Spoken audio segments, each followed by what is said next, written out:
we've taken a step back, looked at the trends in consumption. To your point there, consumer choice is paramount. People have more options than ever when it comes to when they watch and how they watch. For us, we've seen those hockey stick growth numbers in CTV year over year. I would say they're now growing at the expense of desktop and mobile as far as our digital footprint is concerned, where things on the TV side for us certainly have maintained, if not grown, over the past year with the success of some of our programs. Live sports, The Masked Singer was a sneaky hit for us, which trended back toward live linear viewing. So we are excited about the new portfolio. It does kind of tie itself to emotional, meant to be viewed live events that create water cooler talk or social moments where people are interacting on Twitter, Instagram, Facebook. And we feel like the new company is designed for that. Live happens now, it's in the moment, and it only happens once. So for people that want to be a part of that conversation, whether you're consuming it live linear or live on CTV, we feel like that's the most valuable viewing destination for our team to monetize. And tell us about, the use of data, how you use that in terms, we hear a lot about audience targeting, of course. Tell us, some of your thoughts there and what's valuable to your advertisers around what I would say, targeted audience buying. Yeah, it's a great question, one that we sort of turn back around on the brands and the agencies, right, is we took the position 2 or 3 years ago in the marketplace to be educators on why some of this stuff mattered.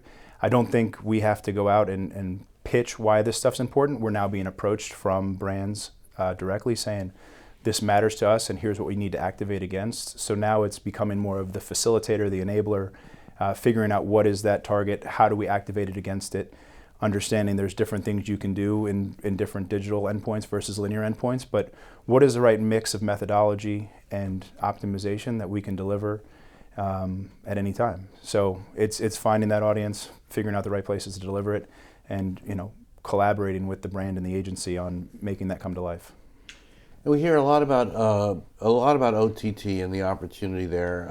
Tell us sort of broadly the opportunity for you guys in terms of your apps, where that might be going, and also the opportunities around finding local markets and how that works. Yeah, absolutely. I think for us, the apps continue to be extremely strong. People are finding Fox Sports Go through baseball season, football season. Last year was gangbusters for us. Our broadcast programs continue to put up big numbers. The Masked Singer for us was a big success. Live news and business, people want to be a part of the conversation, so they're looking for updates throughout the day, again, to know what's going on in the world, but also be involved in the conversation.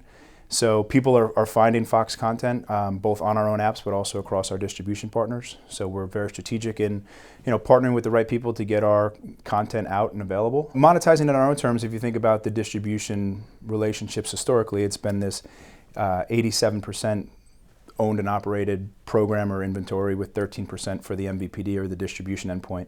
I think the relationship that we have with Hulu has historically been that as well, where Fox has owned the ad insertion on 90% of the ad inventory within the Hulu footprint. As a partnership play with Hulu, they've received 10% of the inventory available that gets packaged into their own sales efforts. And I think that's a great example of a winning OTT relationship for Fox.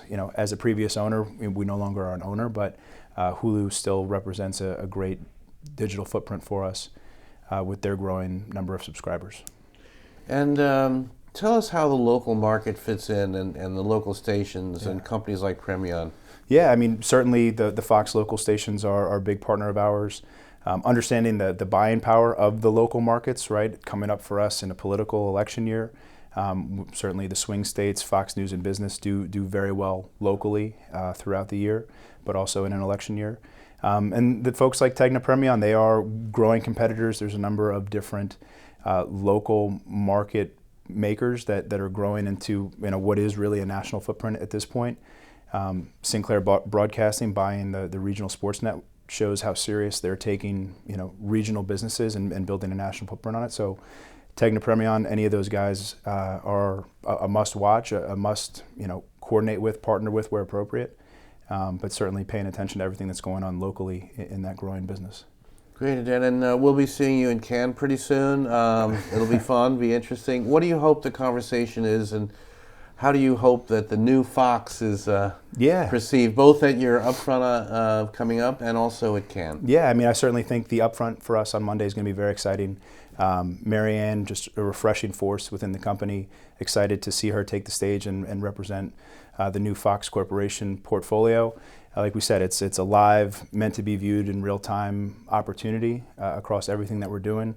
Excited for her leadership into the next broadcast year and thereafter.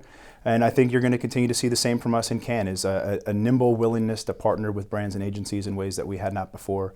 It's a much leaner organization where we can quickly get things up to the top, approved. Charlie Collier coming in on the content side has been extremely refreshing.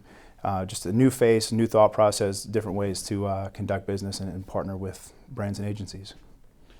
And just one other question about the whole data set, which seems to be expanding all the time. Data that's available for you guys, new innovations around identity graph, new innovations around performance and attribution. What's exciting to you in terms of the new tools that are bubbling up? Yeah, I mean, I think you hit on two of them for us. Certainly the attribution piece, continuing to prove out that both long-form linear content in a linear environment and a digital environment are the most valuable places to be, where you've got that viewer who's locked in, sitting through commercial breaks, consuming on average probably up to a half hour's worth of content in one session versus some of the snackable short-form clips that are skippable. So from an advertising experience standpoint, wholeheartedly believe in our lean forward environment. We want to be a place that's thought of as a data enablement destination. So if you've got a first-party target or a third-party target that matters to you that you want to activate against and have your media campaign guaranteed against, we are open for business to do that. Attribution continues to be a hot topic. Again, there's a willingness for us to help tie back location, conversions, store visits. There's a number of different things that people are asking us for, and there's a number of different things that we're supporting this year. So I think with putting our money where our mouth is on that advanced target data delivery, it's also the willingness to partner on those attribution reports that prove out the media that you invest with on Fox is working.